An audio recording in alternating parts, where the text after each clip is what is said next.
Bismillahirrahmanirrahim. Assalamualaikum warahmatullahi wabarakatuh.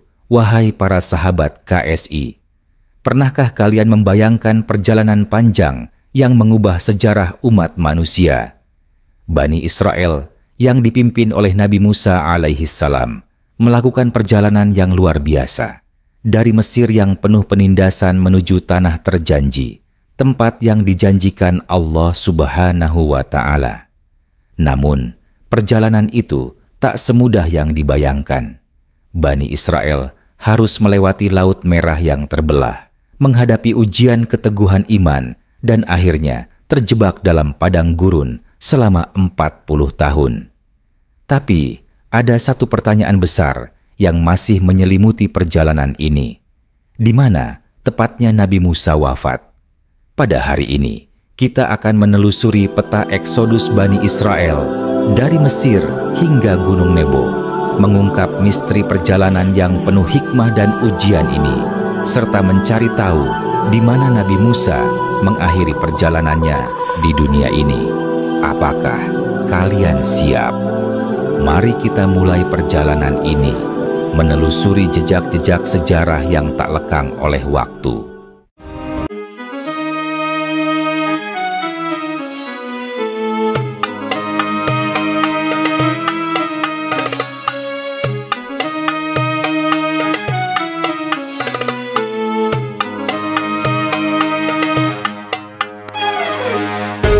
Pelarian besar dari Mesir di bawah kepemimpinan Musa alaihissalam. Mereka berkumpul di Ramses dan bergerak menuju Sukot, membentuk kafilah besar sebagai awal dari perjalanan menuju tanah yang dijanjikan. Ini adalah langkah pertama mereka dari perbudakan menuju kebebasan.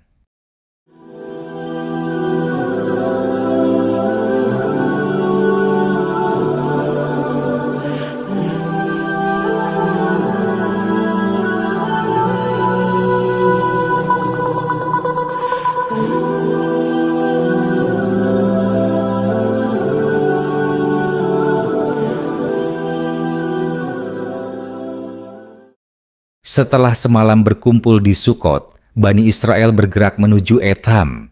Ini adalah titik pertama mereka menghadapi pinggiran padang gurun, dan disinilah mereka mulai benar-benar menjauh dari peradaban Mesir. Allah menuntun mereka dengan tanda ajaib, tiang awan di siang hari dan tiang api di malam hari, sebuah petunjuk arah ilahi dalam perjalanan tanpa peta.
Di sini, drama klimaks dimulai.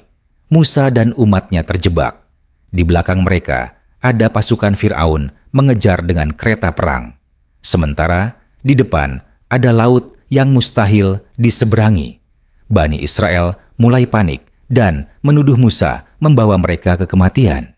Tapi, di tengah ketakutan itu, Allah memerintahkan Musa untuk mengangkat tongkatnya, dan laut pun terbelah.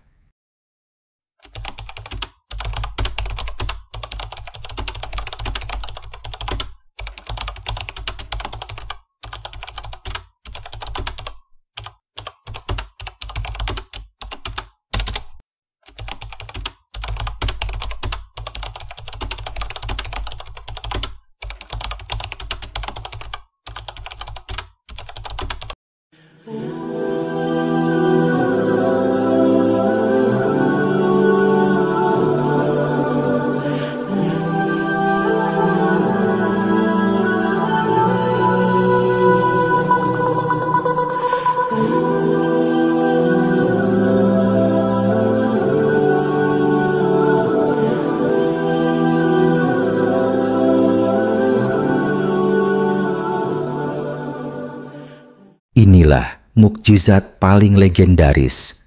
Laut benar-benar terbelah, membentuk dinding air di kiri dan kanan, dan jalur kering di tengahnya. Bani Israel menyeberang, dan ketika Fir'aun beserta pasukannya ikut masuk, laut pun kembali menutup, menenggelamkan mereka seluruhnya.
Di Mara, rombongan Bani Israel menemukan air, namun air tersebut tidak bisa diminum karena rasanya sangat pahit. Ini memicu keluhan dari mereka kepada Nabi Musa. Dalam narasi Taurat, Allah menunjukkan sebuah pohon kepada Musa yang kemudian dilemparkan ke dalam air, sehingga air tersebut menjadi tawar dan layak diminum. Ini adalah momen penting dalam perjalanan mereka, karena menunjukkan bagaimana keluhan mereka kembali dijawab dengan pertolongan ilahi.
Elim menjadi titik istirahat penting bagi Bani Israel. Menurut kitab Taurat, tempat ini memiliki 12 mata air dan 70 pohon kurma, memberikan kenyamanan setelah pahitnya pengalaman di Mara. Ini bukan hanya istirahat fisik, tapi juga psikologis, menandai fase awal dari perjalanan panjang di padang pasir.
Ketika mereka tiba di padang gurun Sin, Bani Israel mulai kelaparan dan mulai mengeluh lagi.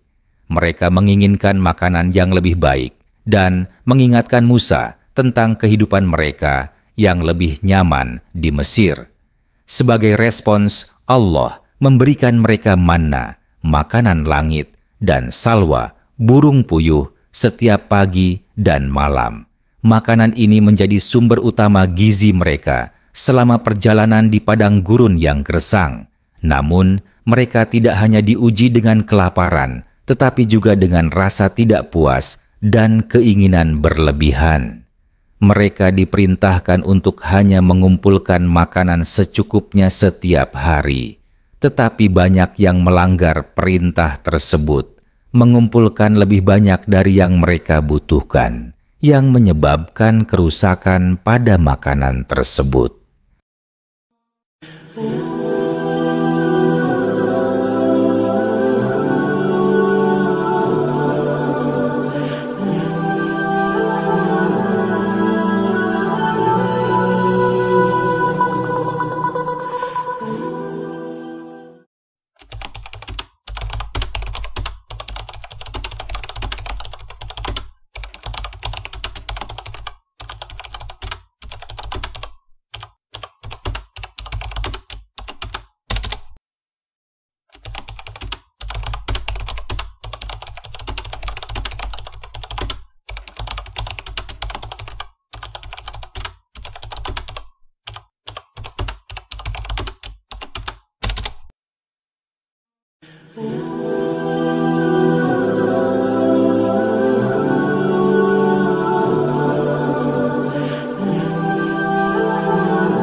Di Meribah, Bani Israel mengalami krisis air yang mengancam kehidupan mereka.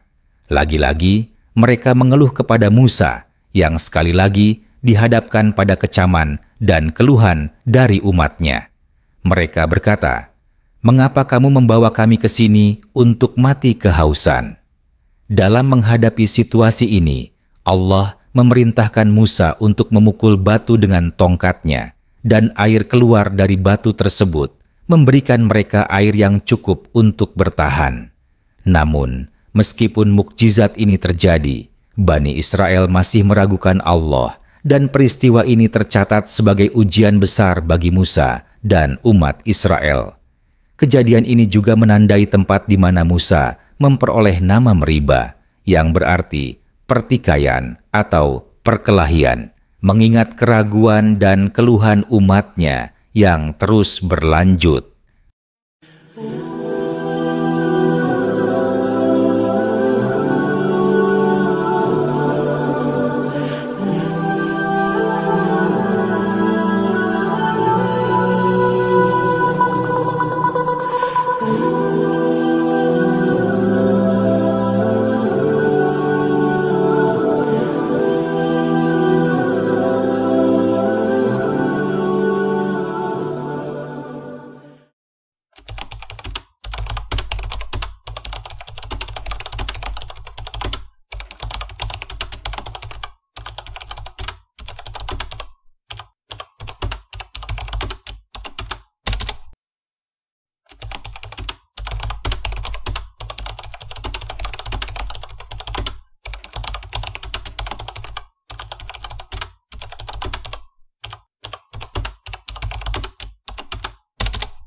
Setelah peristiwa di Meribah, Musa memimpin bangsa Israel menuju Gunung Sinai. Di sana, Allah memanggil Musa naik ke gunung untuk menerima Taurat, kumpulan hukum ilahi yang akan menjadi dasar hidup umat Israel. Sementara itu, umat Israel berkemah di kaki gunung dan menyaksikan tanda-tanda luar biasa. Petir, awan pekat, dan suara sangkakala yang menggetarkan. Musa menerima 10 perintah Allah, Asy-Syara'i Al-Ashr, dan instruksi membangun kemah suci, tabernakel, pusat ibadah keliling bagi bangsa Israel. Namun, saat Musa lama di atas gunung, umat Israel membuat anak lembu emas dan menyembahnya, sebuah bentuk pelanggaran besar yang membuat Allah murka. Akibatnya, Musa memecahkan loh batu yang berisi hukum tersebut dan harus naik lagi untuk menerima loh kedua. Di padang belantara ini, bangsa Israel dibentuk menjadi komunitas yang berlandaskan hukum ilahi sebelum memulai perjalanan panjang ke tanah Kanaan.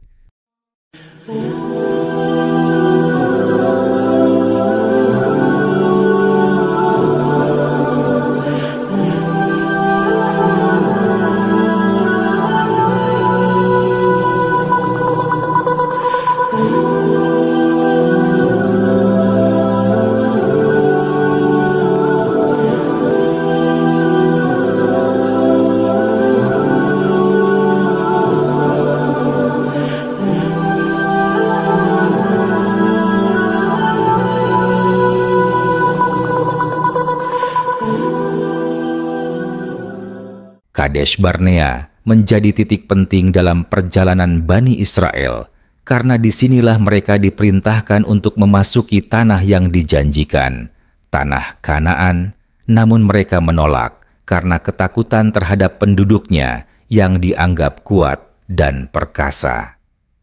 Dalam kitab Bilangan, kita menemukan bahwa Musa mengirimkan 12 pengintai untuk melihat tanah tersebut. Ketika mereka kembali, 10 di antaranya melaporkan bahwa penduduk tanah tersebut sangat kuat, membuat umat Israel takut dan meragukan janji Allah. Akhirnya, sebagai akibat dari ketidakpercayaan mereka, Allah memutuskan bahwa mereka harus mengembara di padang gurun selama 40 tahun, sehingga generasi yang tidak percaya itu tidak akan memasuki tanah Kanaan.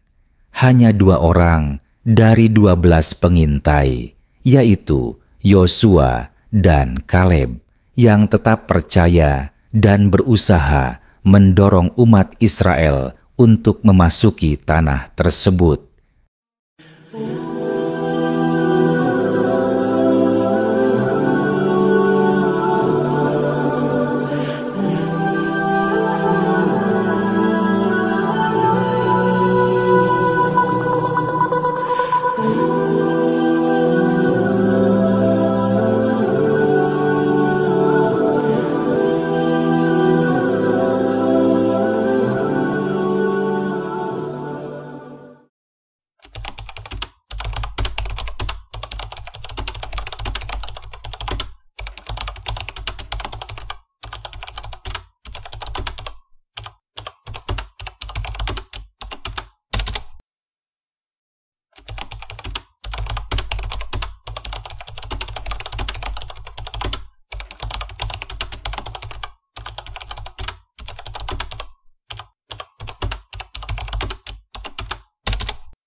Setelah penolakan untuk memasuki tanah Kanaan dari Kadesh Barnea, Bani Israel tidak lagi bergerak ke utara, tetapi malah kembali berputar arah ke selatan dan mulai memasuki fase pengembaraan selama 40 tahun.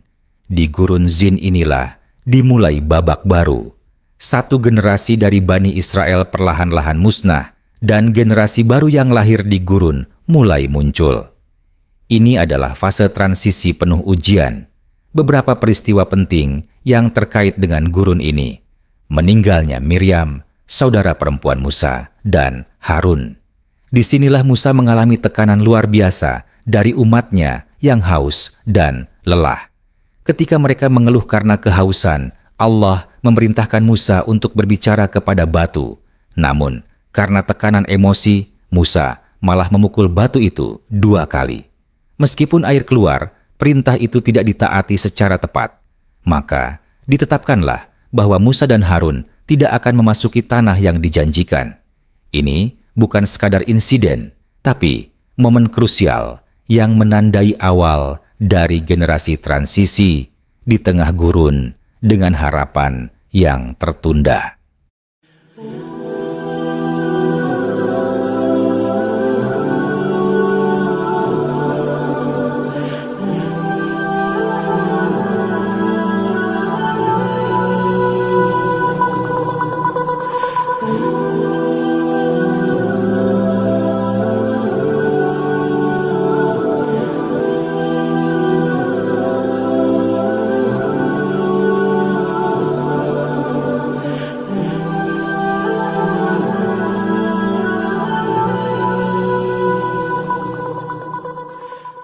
Setelah peristiwa di padang gurun Zin dan keputusan bahwa Musa dan Harun tidak akan memasuki tanah Kanaan, Allah memerintahkan Musa untuk naik ke Gunung Hor bersama Harun dan putranya Eleazar. Di sana, Harun dicabut kenabiannya, pakaiannya dipindahkan ke Eleazar sebagai simbol transisi, dan ia pun wafat di atas gunung. Kaum Bani Israel menangisinya selama 30 hari.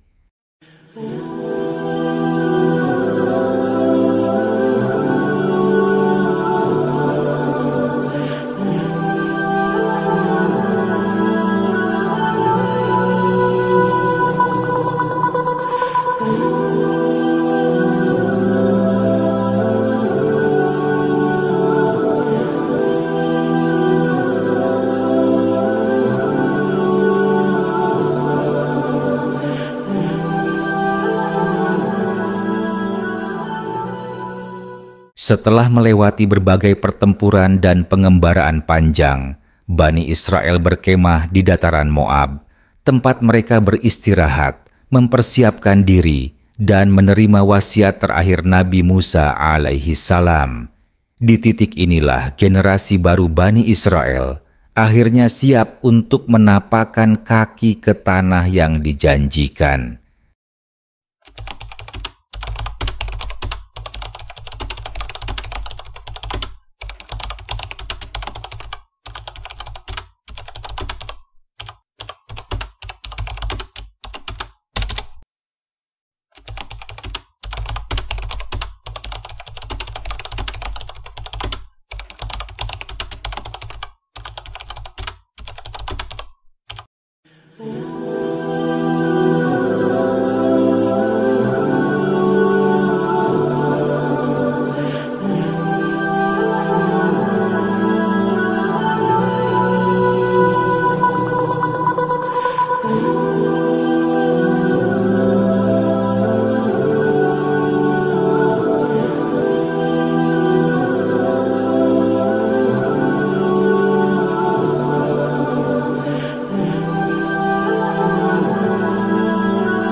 Setelah 40 tahun memimpin Bani Israel di padang gurun, Nabi Musa naik ke Gunung Nebo.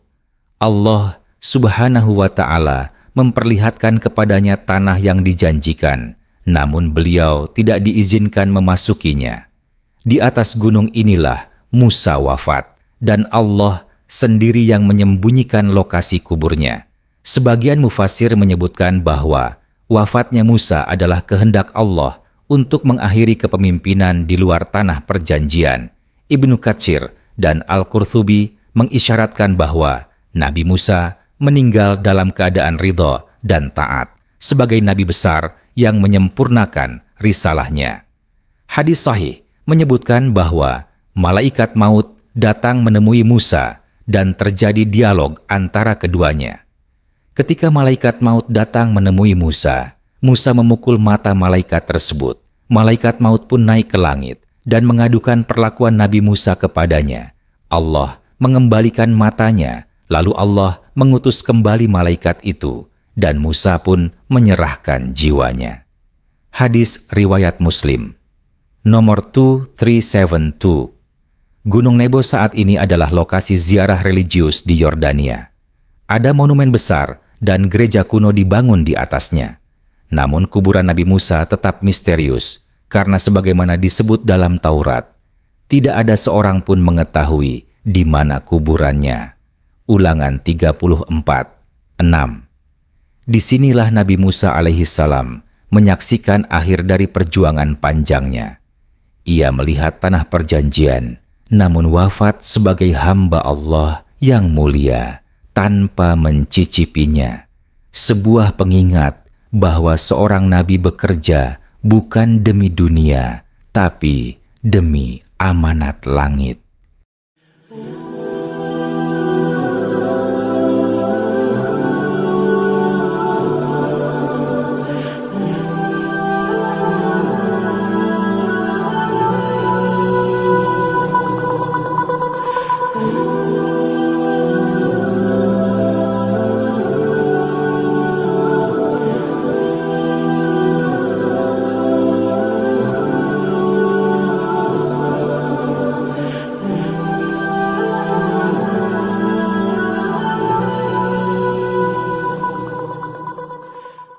Setelah wafatnya Nabi Musa alaihissalam, kepemimpinan Bani Israel beralih kepada Yusha bin Nun. Allah subhanahu wa ta'ala memberinya kekuatan dan petunjuk untuk memimpin Bani Israel menyeberangi sungai Yordan. Sungai Yordan yang pada saat itu bergelombang dan berbahaya menjadi hambatan terakhir sebelum mereka bisa memasuki tanah perjanjian. Namun, dengan keajaiban Allah, air sungai terbelah, seperti yang pernah terjadi di Laut Merah. Bani Israel bisa menyeberangi sungai dengan aman. Setelah mereka menyeberang, Yusha bin Nun memimpin mereka untuk menaklukkan kota-kota di tanah tersebut, sesuai dengan janji Allah. Salah satu kemenangan yang paling terkenal adalah pertempuran di Yerikho, yang jatuh setelah mendengar terompet dari para pemimpin Israel. Walaupun Yusha bin Nun tidak disebutkan secara langsung dalam Al-Quran dalam hal ini, para ulama bersepakat bahwa ia adalah pemimpin yang diutus setelah Nabi Musa untuk menuntaskan perjalanan Bani Israel ke tanah perjanjian. Sungai Yordan masih ada hingga sekarang. Ini adalah tempat yang penuh dengan makna religius dan juga penting bagi banyak umat beragama, termasuk Islam, Kristen, dan Yahudi. Bani Israel akhirnya menginjakkan kaki mereka di tanah perjanjian yang sudah dijanjikan Allah kepada mereka melalui bantuan Yusha bin Nun. Peristiwa penyeberangan Sungai Yordan mengingatkan kita bahwa setiap perjalanan panjang membutuhkan keimanan dan ketabahan. Dan meskipun perjuangan itu penuh rintangan, Allah selalu memberi jalan bagi hamba-Nya yang bersabar dan bertawakal.